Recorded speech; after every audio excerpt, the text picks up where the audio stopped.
Yo, sa mga kamarik, so panibagong araw, panibagong vlog na naman tayo. So ang date natin ngayon ay September 16, 2025. So 2 years ago, dito tayo na disgrasya, ano? Ayan yung kalsada na yan. So komportable tayo nagpatakbo ng mabilis kasi nasa nasa right of way tayo. Bali yung San Marcelino na to ay 4 lanes. Tapos doon naman sa may kabila, sa may Cricada Street, yan, yung area na yan ay 2 lanes lang.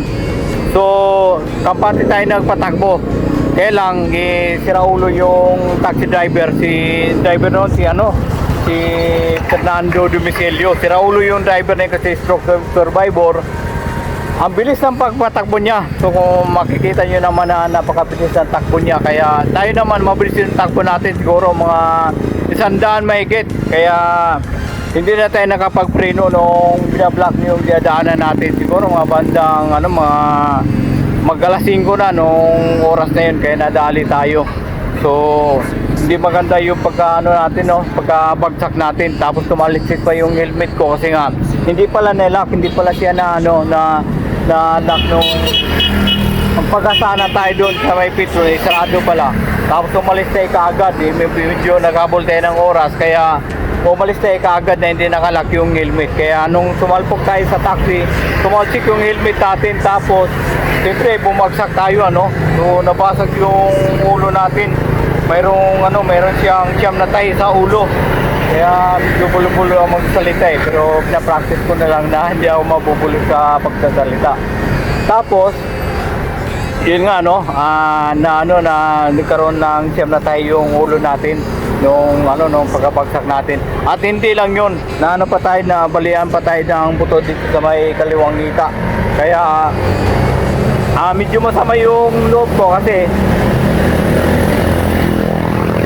dumaan tayo ng CT scan, dinala tayo doon sa may Manila Hospital. Dumaan tayo sa CT scan, kaya lang hindi nila nakita yung bali ng ating ngita. Kaya 3 araw lang nag-stay ako doon. Medyo hindi nga maganda yung pagka nung napunta ako doon kasi parang nawala ako sa sarili ko kung ano pinagagawa ko. Nilagyan ng bandage yung ulo ko kasi nga tahi siya, siyam na tahi. Kaya ang ginagawa ko naman, tinatanggal ko yung bandage. Medyo wala ako sarili nung time na yun. Siguro dahilan yun ng pagkabagok natin nung nadisgrasya tayo. Tapos 3 araw lang ay umalis na tayo kasi nga hindi tayo na opera nung time na yun kasi nga hindi nila nakita na may bali yung ngita natin. Kaya kasi na pumunta doon sa may Walter Mart, Makati. Doon tayo nagpaiksi at doon nakita ni Dr. Manipo na may bali yung kaliwang ngita natin. Dito na sa may sa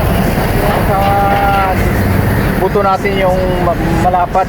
Doon na nakita na may bali pala. Kaya doon tayo, suggest niya na pumunta tayo doon sa may na Santa Ana Hospital. So nung pumunta kami doon sa may Manila Hospital, hindi rin tayo na-operan kaagad kasi hindi schedule pa. Tapos kung ano-ano pa yung mga yung mga requirements, yung maggante ng dugo, 2 bagyong ni-request sa atin Tapos ang nangyari ay nagkantay tayo ng ilang buwan pa.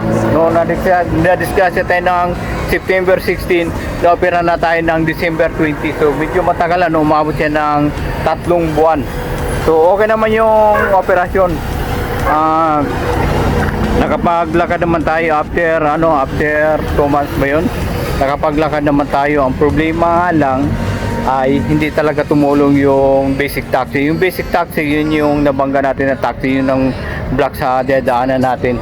Walang tinulong kahit piso. Ganun din yung driver na si Fernando Dumicelio, wala ring tinulong. Kaya mga kamote, so basic taxi at saka Fernando Dumicelio, pareho kayo mga kamote.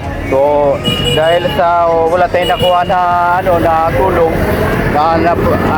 naisip ko na ikaso na lang, no? Pumunta ako doon sa may ano, sa may Manila sa City Hall. Sa traffic muna, kumuha ako doon ng ano, nag-file ng kaso sa may Traffic Bureau. Tapos kinausap ko nga ako ng IP doon eh.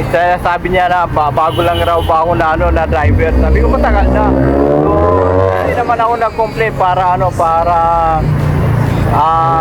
sa nangyari ano, ang sa akin lang kaya ako nag-complain para maayudahan sana yung parang patulungan sana tayo ng konti kahit paano kasi malaki yung ginastos ko eh, yung bakal na nabili na natin ay worth 180,000 tapos mga gamot pa, so bali gumastos tayo ng siguro ano, sa mga 200,000 mahigit.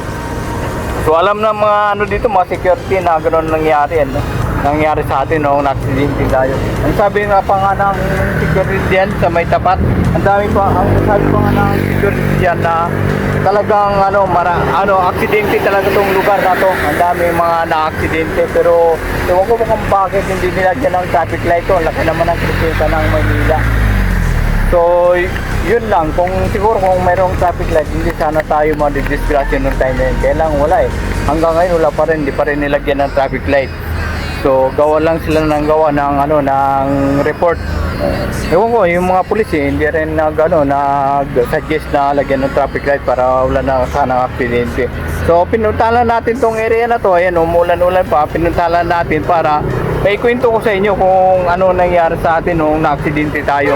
So, bali 6 na buwan tayong hindi nakapasok, nagpahinga tayo 3 buwan bago na opera, tapos 3 buwan yung pahinga natin. Tapos saka tayo nakapasok sa trabaho. So, dito lang to sa may San Marcelino. Ang kasunod ditong kanto ay Pedro Hill na. So, maambun-ambun na no. So, dito na natin tatapusin yung ating video kasi mga mabasa na tayo. So, ang date natin ngayon ay September 16, 2025. 2 years ago na. So, ang bilis ng panahon ano. So, nakasurvive pa rin tayo. So, dito natin tatapusin ang ating video mga Kamarex. Thanks for watching. Bye-bye. Yuhu!